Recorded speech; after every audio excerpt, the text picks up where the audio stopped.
All right, guys, so here's what we're doing. I'm going to show you here in just a second. This transom, somebody has replaced it. They replaced it whenever I got the boat. So what you're going to see is what was here prior to me owning it. All this was done prior to me owning it. There are some things I like about it, I think are done good. There are other things that I think could have been done differently. We're not going to get into that too much, rather than to say that this isn't exactly how I would have done it if I would have done the entire repair. So with that said, I'm gonna go ahead and flip this camera around and show you what we got going on. So what we're trying to accomplish here, you can see how they did this transom. They didn't go all the way to that outside corner of the boat and cut everything out, and you see there's air trapped right down this line. So we're going to be putting some penetrating epoxy in there to fill all those voids up, anything that we find. And then we're going to be sanding this down and getting this, you can't really see it. Let's see if I can show you. See how that dips down right there? We're going to try to even that up a little bit with some biaxial. And it's like that all the way around this edge where they did that mating. So we're going to try to make these fillets a little bit better, for lack of another word to use. And then sanding all this down. All this is going to be sanded down smooth, which shouldn't be a big deal to do. And then we'll lay right over top of it with some 1708 biaxial and epoxy, because we don't know what this is, what they used. It could be polyester resin, and it could be epoxy. If it's epoxy, then we lay polyester resin over top of it, which would be preferable. I would rather do that. It's easier. But if we do that and this is epoxy, which is what it feels like, then it'll never bond, and then there will be. So we're going to use epoxy to make sure that we do a correct repair, and here we go.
That sander was not doing the trick, so I had to go and find some heavy artillery and a flapper disc.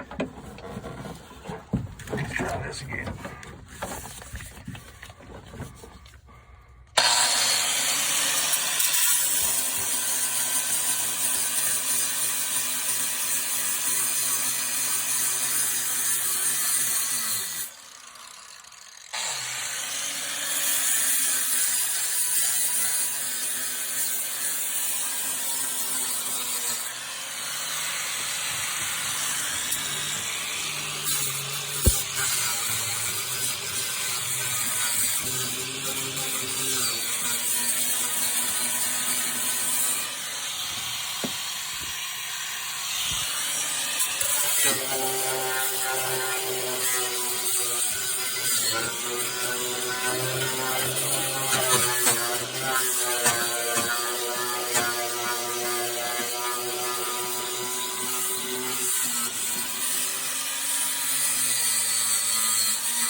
All right, sorry guys, I didn't get a video of me actually doing this tabbing right here, but I wanted to run over with you and show you what I did.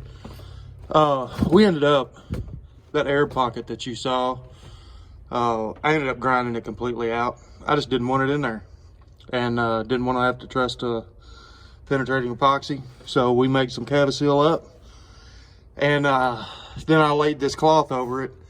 I hot laid it in there, which basically means I did the Cavasil filler for this ledge problem that we had here. And let me get it real close. I did a Cavasil filler in here, and then I wet this all out with that, and then I laid my 1708 biaxial tabbing on there, and then I top coated it all with epoxy, and then I rolled it out with the roller, and did it all in one shot, and it turned out fantastic. I'm super happy with it, with how it turned out, and you can see how much nicer that looks than what we had originally. And we're just in good shape, and it looks like I'm gonna do some penetrating right there. That is mostly just dirt down in that hole. It kind of looks like rot, but it's not. It's just all the crap that has washed through that hole. I don't know if you can tell or not, but it is good and solid there. So anyway, so we've got that tabbing done. Then we're gonna start right here and go ahead and tab over all this, all the way down to this center stringer right here. And I'm gonna re-tab all it, because you see how nasty, and just overall, man, it's just a crappy, just not any attention to detail when whoever did this. I mean, there's little divots and stuff in there, and just, I don't like it. You know, it's much nicer. It's nice and smooth transition. And then we'll end up cutting a piece to fit over top of this tabbing, and I haven't made my mind up yet whether I'm going to do one more layer over to connect that piece, which will probably stop right here. I haven't made my mind up. I might tab it one more time over top of that after we do all that. We'll just have to wait and see. I haven't made my mind up, but yeah, I'm really happy with how this has turned out so far, and I have zero fear as far as getting this thing taken care of and finished out now. I did have a little bit of concern, but I don't see any now. We're going to be muscling right on through this, no problem. So anyway, hope this helped you guys out. Some of you guys that might have been trying to do this, you know, looking at doing something like this themselves. That biaxial is really a lifesaver. I can't say enough about it. I love it. You know, for stuff like this, you're going to run into irregular surfaces on boats all the time that this glass will not conform to. And I did the same thing here, just FYI, to make that transition nice and whoop, like it is. You know, I'm super, super happy with that and the way it turned out. I couldn't ask for more, to be honest. It's about as good as it's going to get. So, I love it.